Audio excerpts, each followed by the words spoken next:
Maka di sini ada gambaran pada kita yang pertama, kalau antum sedang dibimbing oleh Allah menuju kedudukan yang tinggi, maka sadarlah teman-teman, saat yang bersamaan antum tidak akan sunyi dari rintangan-rintangan sekitaran.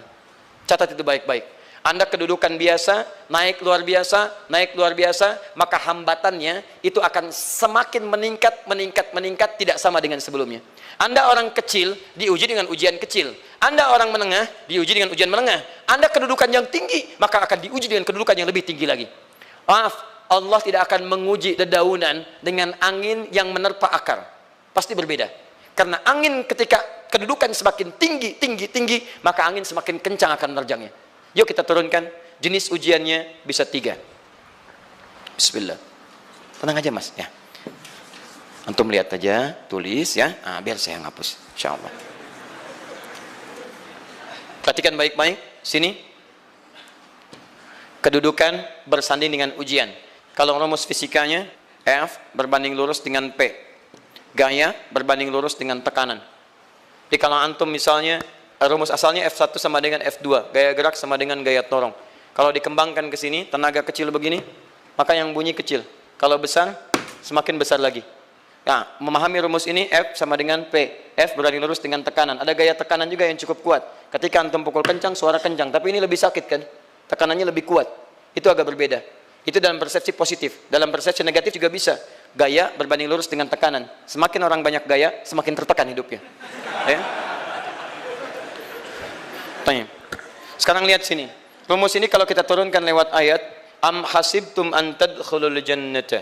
Apakah Anda akan duga begitu mudah masuk surga? Walamma yatikum matalul ladzina khalau min qablikum. Sementara Allah belum menguji Anda seperti orang dulu yang dijamin surga mendapati ujian. Apa jenis ujiannya? Ini manhaj hidup kita dan kita berhenti di sini. Maaf, saya mungkin hanya 5 ayat dulu untuk hari ini ya. Massathumul ba'sa. Ujian pertama disebut dengan ba'sun. Jamaknya ba'sa. Ba'sa. Ini masih ringan. Misal, jarang ke masjid, sekarang mulai ke masjid. Begitu antum ke masjid, Allah kasih ujian. Sesuai dengan kadar niat antum. Kasih hujan gerimis. Ke masjid gak? Itu ba'sun. Begitu antum ke masjid, orang Arab katakan, nazil matar. Turun hujan. La ba's, la ba'sa, la ba'sa. Gak ada masalah. La ba'sa, tidak ada masalah. Serap ke dalam bahasa Indonesia, lewat. Labas. Labas, lewat. Ringan. Berarti, kalau antum diuji dengan yang ringan, maka antum kadarnya masih ringan, akan dinaikkan kepada yang menengah. Akan yang menengah. Hati-hati betul. Kalau antum belum lulus yang di sini, maka antum akan terus sampai di sini, sampai lulus di sini. Sampai lulus. Antum mau berangkat ke masjid, gerimis bisa. Tiba-tiba nggak jadi di rumah. Istri antum mengatakan, Pak kok nggak ke masjid? Hujan mah, kan cuman gerimis. Takut teriak, Masya Allah. Padahal antum misalnya belum kuat untuk berangkat. Maka antum akan terus diuji di sini. Lihat rumusnya, Quran surah kedua ayat 286. La yukallifullahu nafsan illa. Allah tidak akan pernah menguji seorang hamba di luar kadar kemampuannya. Jadi kalau antum masih ujian yang ringan, antum diberikan yang ringan. Antum naik menengah, diberikan yang menengah. Antum naik lagi level tinggi, diberikan ujian yang berat. Menengahnya disebut dengan darrun. Wad-darra, dari ba'sun jadi darrun. Jamaknya darra. Sudah menyakiti fisik. Kena fisik. Sudah melukai. Hujannya makin deras. Ya. Kalau dalam kehidupan, yang ini mungkin celaan biasa. Duh, sudah berubah ya. Masya Allah. Sekarang jilbabnya sudah panjang. Masya Allah. Duh, semakin panjang ya. Yang ingin Batman ya. Masya Allah. Udah banyak. Begitu sudah mulai pakai cadar, ninja. Oh, Masya Allah. Dorna, sudah nggak enak ke fisik. Dornun. Dornun. Lihat rumusnya ya. Lihat rumusnya baik-baik. Ini lebih menenangkan pada jiwa. Ketika Anda dalam level-level seperti ini artinya Allah sedang menaikkan iman Anda dalam level yang lebih tinggi lagi. Jadi ketika ada celaan menghunjam dalam lisan seseorang, sudah mulai menyakiti, itu sebetulnya pengakuan dari Allah lewat lisan orang itu, bahwa Anda sedang diangkat keimanan pada tingkat yang lebih tinggi. Ada yang mengatakan, kamu kenapa sih pakai jilbab begitu? Yang biasa aja kali. Mah, yang iman biasa sudah banyak. Saya ingin menampilkan keimanan yang luar biasa. Supaya dengan iman itu saya lebih mendoakan mama. Saya menampakkan amalan-amalan, mudah-mudahan pahalanya bisa buat mama. Masuk dengan bahasa yang baik. Masya Allah. Jadi kalau antum bisa melawan hal-hal demikian dengan bahasa yang indah, itu nyaman kepada jiwa. Kadang-kadang ada kalimat-kalimat yang tidak perlu pakai dalil, teman-teman sekalian. Kembalikan ke sini. Terakhir, wazulzilu zilzal. Zulzilu zilzal. Gempa, goyang. Dia ada ujian yang bisa menggoyangkan diri kita, membuat gempa hati kita. Antum sudah nggak kuat, kadang-kadang jalan sempoyongan, padahal nggak ada gempa di luar, cuman hati kita kayak kena goncangan. Diserang sana, serang sini, nggak bisa tidur, nggak bisa makan, tawarin ini susah, itu susah. Wazulzilu. Bahkan hatta yaqula Rasulullah walladzina amanu ma'ahu mata nasrullah. Sampai-sampai Rasul SAW, bahkan orang-orang beriman, bahkan yang setelahnya bisa mengatakan, kapan ini berakhir? Akan tiba masa Anda mengalami satu situasi sampai Anda mengatakan, kapan berakhirnya yang seperti ini? Serang, serang, serang. Perhatikan, jika Anda berada pada level ini, saya ucapkan selamat kepada Anda. Karena Anda akan diangkat pada kedudukan yang tertinggi di antara sekian ujian yang ada. Zuzan. Artinya Allah akan naikkan Anda pada derajat yang tinggi.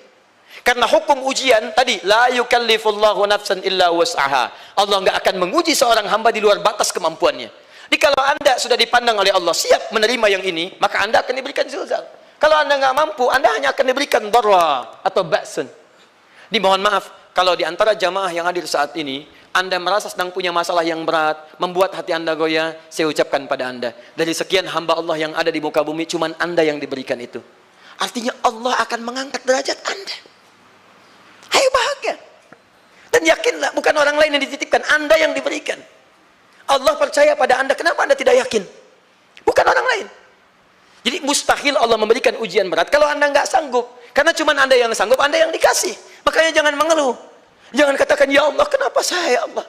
Why me? Kata Allah, why not? Kamu yang bisa. Yang lain tidak. Dan tanpa harus Anda menuliskan status. Memang cuma saya yang sanggup. Oh, Masya Allah. Gak usah. Sadari.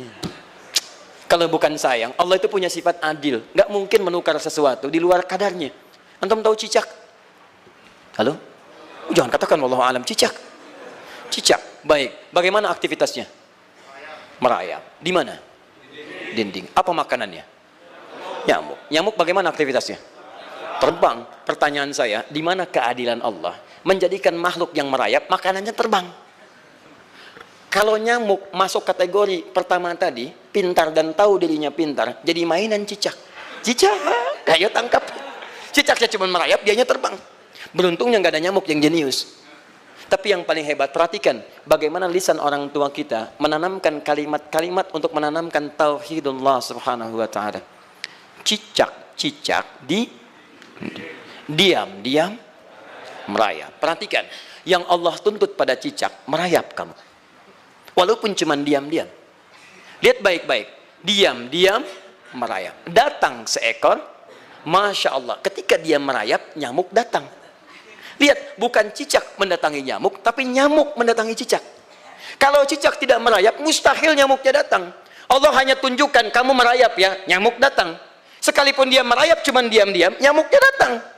Jadi hukum Allah itu kalau dipatuhi, nikmat kehidupan. Cicak gak merayap, nyamuk gak datang. Cicak merayap, nyamuk datang. Datang seekor nyamuk. Setelah itu, silakan. Ya. Jadi kalau kita teman-teman ikuti hukum Allah, mau berat, alhamdulillah. Mau ringan, alhamdulillah. Ya mau sedang, alhamdulillah. Begitu diangkat, artinya ada pengakuan dari Allah, iman kita akan diangkat. Cuman, bahasa Nabi Ya'qub alaihissalam kepada Yusuf alaihissalam, mesti ada persiapan dalam mengatasi itu semua. Tidak cukup hanya mendiamkan saja. Maka kata Nabi Ya'qub, jangan kisahkan dulu. Bikin dulu pemetaan-pemetaan untuk mudah mengatasi itu semua. Ini poinnya. Anda harus punya rencana.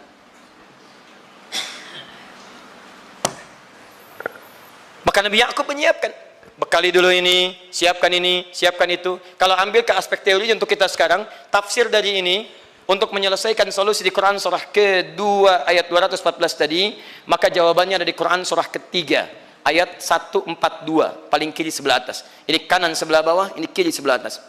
Dan awal ayatnya dibuka dengan kalimat yang sama. Perhatikan, Al-Baqarah ayat 214 kalimatnya menggunakan am hasibtum an tadkhulul jannah. Ali Imran 142 am hasibtum an tadkhulul jannah. Yang Al-Baqarah itu ujiannya, walamma ya'tikum mathalul ladzina khalau min qablikum masathumul ba'sa wad-dharra waz-zulzilu. Yang Ali Imran itu solusinya. Am hasibtum an tadkhulul jannata walamma ya'lamillahu alladhina jahadu minkum wa ya'lamas sabirin. Saya tutup sampai sini dulu. Teman-teman perhatikan, walamma, sedangkan Allah ya'lamillahu alladhina jahadu minkum, belum melihat kesungguhan Anda untuk mengatasi berbagai persoalan kehidupan itu. Kalimat jahadu, akar katanya dari kata al-juhdu. Serius, sungguh-sungguh. Jadi kalau persoalan Anda ingin segera selesai, Anda mesti serius. Hei yang sedang kuliah, kalau mau cepat selesai kuliahnya, serius belajarnya. Pahami dengan baik. Kalau Anda nggak pernah serius, bagaimana bisa menyelesaikan pelajaran dengan baik? Hei yang sedang berumah tangga, kalau ingin baik rumah tangganya, serius dalam berumah tangga. Keluarkan hukum-hukum Allah, terapkan dalam kehidupan rumah tangga. Anda akan mendapatkan manfaatnya. Hei yang sedang berbisnis, serius dengan pekerjaan. Karena hanya orang serius yang bisa menghasilkan kekayaan-kekayaan yang terbaik. Serius dalam ibadah, karena ibadah melahirkan keberkahan dengan kekayaan yang Anda dapatkan dari titipan Allah Subhanahu wa taala. Ayo serius. Al-juhdu dibagi 3 bagian. 1, serius dalam merencanakan, disebut ijtihad namanya. Bikin rencana. Misal, maaf, tadi dalam keluarga, kalau diambil kedudukan Yusuf alaihissalam, antum tempatkan itu pada porsi pertama sebagai target. Misal, Yusuf diberikan kedudukan oleh Allah. Bagaimana anak saya punya kedudukan walaupun tidak sama dengan Yusuf alaihissalam? Cari, rencanakan, buat pemetaan. Di masa depan anak saya mesti punya kedudukan. Apa? Kalau dalam kedokteran, kedudukan dokter yang terbaik. Kalau dalam bisnis, pengusaha yang terbaik.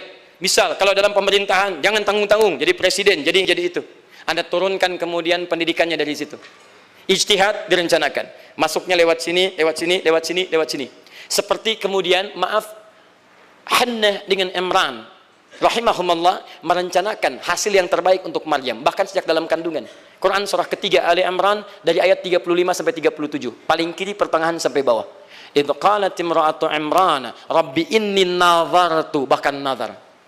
Nazartu ma fi batni muharrara, saya bernazar anak saya yang lahir ini akan punya kedudukan dekat dengan Allah Subhanahu wa taala. Di sejak bayi direncanakan. Mau jadi apa? Setelah itu apa? Jihad. Jihad itu kesungguhan dalam mempraktekkan, mengaktualisasikan konsep yang sudah dibuat. Jangan sampai cuma berdoa tapi doanya tidak disandingkan dengan ikhtiar, nggak nyambung. Makanya ketika lahir ada jihad, jihad dengan doa. Falamma wada'at saqalat rabbi inni wada'tuha untha, ayat 36-nya. Wallahu a'lamu bima wada'at wa laysa dzakaru kal untha. Lihat, wa inni sammaituha Maryam wa inni u'idzuha bika wa dzurriyyataha minasyaitonir rajim. Doa. Setelah berdoa apa? Teruskan. Bagian akhirnya ayat 37-nya. Maaf teman-teman, tidak cukup dengan doa. Karena Maryam masih dekat dengan Allah, punya kedudukan, dia mesti dirawat oleh orang yang paling saleh. Cari Nabi Zakaria, orang saleh. Mesti merawat. Tempatnya masih netral dari keburukan, bikin mihrab. Jadi tempat dibuatkan, orang soleh merawat, doa dipanjatkan, doa berbanding lurus dengan ikhtiar. Apa yang terjadi? Ayat 37-nya. Fataqabbalaha rabbuha biqabulin hasanin wa ambataha nabatan hasana. Maka Allah Subhanahu wa taala menerima usaha orang tua ini. Doanya diterima, ikhtiarnya diterima. Jadi kalau antum mengambil ayat tadi, diterapkan dalam kehidupan, rencanakan teman-teman sekalian. Anak mau sekolah di mana? Mau jadi apa? Turunkan ke bawahnya. Oh, dia mau jadi dokter, dokter yang hafal Quran, turunkan. Pendidikannya di sini, di sini, di sini, di sini sampai paling kecilnya. Siapa gurunya yang dekat dengan Allah? Sekolahnya yang menjauhkan dari hal-hal keburukan, sampai satpamnya soleh, securitynya soleh, koperasinya orang-orang soleh, gurunya orang-orang soleh. Hadirkan. Kalau ikhtiarnya sudah nyambung dengan doa, maka fataqabbalallah, qabbalallah. Taqabbalaha rabbuha. Diterima Maryam, antum diterima. Di kadang-kadang yang nggak nyambung nih begini, doanya nggak nyambung dengan ikhtiar, itu masalahnya. Ya Allah mohon ya Rabb, jadikan anak saya rajin sholat, hafal Al-Quran, tapi ditempatkan di sekolah yang tidak pernah mengajarkan sholat, nggak nyambung. Ditempatkan di tempat yang tidak pernah mengajarkan Quran, tidak nyambung. Nggak ada kesamaan di situ. Maka Nabi Ya'qub alaihissalam memberikan gambaran kepada anaknya, nak, kamu akan punya kedudukan begini, hati-hati, setiap ada kedudukan akan ada rintangan, kamu harus punya rencana untuk merencanakan solusi-solusi terbaik untuk itu. Kemudian yang terakhir, ini yang paling hebat, mujahadah, perjuangan melawan emosi. Karena tidak sedikit tantangan itu, maaf, yang berat itu bukan menghadapi fisiknya, tapi menghadapi diri kita sendiri. Mau ke masjid, malas, itu yang susah dihadapi dibandingkan dengan hujan. Hujan ada payung, malas mau pakai apa? Maaf, menurun, semangat turun, malas datang, kecewa datang, pesimis datang, lawan, namanya mujahadah. Gabungkan ketiganya, isi dengan sabar. Wa ya'lamas sabirin. Manhaj itulah yang diberikan kepada Yusuf, sehingga Yusuf nanti mengalami tahapan-tahapan kehidupan sampai dengan beliau mencapai puncak tertinggi, disebut kemudian menjadi Al-Aziz, dan disitulah kemudian terbukti mimpinya setelah 40 tahun atau 80 tahun disebutkan dalam satu riwayat, maka terbuktilah mimpi ini punya kedudukan, bapak ibunya beserta saudara-saudaranya sujud di hadapan Yusuf alaihissalam. Teman-teman, ini baru 5% dari pengajaran yang ada di surah Yusuf. Masih banyak hal yang lainnya. Bagaimana ketika mohon maaf bertemu dengan saudaranya. Saya kasih bocoran sedikit. 10 orang rapat di satu tempat untuk mencelakai Yusuf. Setelah mereka menyimpulkan bapaknya itu lebih perhatian kepada Yusuf. La Yusuf wa ahabbu ilaina. Yusuf itu lebih dicintai dibandingkan kita pada diri bapak kita. Bapak kita salah nih. Bapak kita salah. Masya Allah. Bapak kita sesat nih. Ya, inna abana la fi dhalalim mubin. Bapak kita sesat banget nih. Salah bapak nih. Ya harusnya kita yang dicintai, kita lebih kuat. Wa nahnu usbah, kita lebih hebat dibanding dia. Rapat teman-teman. Yang hebat begini, 10 orang rapat. Diajukan usulan untuk membunuh Yusuf. Saya mau tanya pada antum, kalau 10 orang rapat, 9 mengusulkan A, 1 mengusulkan B. Kira-kira yang diterima secara quorum 9 atau 1? 9. Ini bisa tertukar. Tertukar. Pembunuhan diusulkan, 9 orang condong. 1 orang mengusulkan, la taqtulu Yusuf, jangan bunuh Yusuf. Alqihi fi ghayabatil jubbi, yaltaqithu ba'd as-sayyarah. Cukup lemparkan dia ke tempat gelap. Kemudian di tempat itu akan lewat para kafilah, dia diambil dan menjauh dari kita. Yang penting kan Yusufnya nggak ada, supaya dosa kita nggak berat-berat amat. Yusufnya ambil, itu kan tujuan kita. Lihat baik-baik. Biasanya setan kalau sedang melakukan sesuatu itu nggak akan nanggung. Nodong bisa pembunuhan. Lempar bisa perampokan. Tapi ini yang aneh, kenapa 9 orang yang untuk membunuh itu tiba-tiba belok menyepakati rencana yang pertama? Yang 1 orang. 9 orang, 10 orang rapat, 9 punya A. Tiba-tiba yang 9 berpindah kepada yang B yang cuma 1 orang. Kenapa bisa terjadi? Ada rahasia di situ. Kapan rahasianya? Kapan-kapan kita bahas.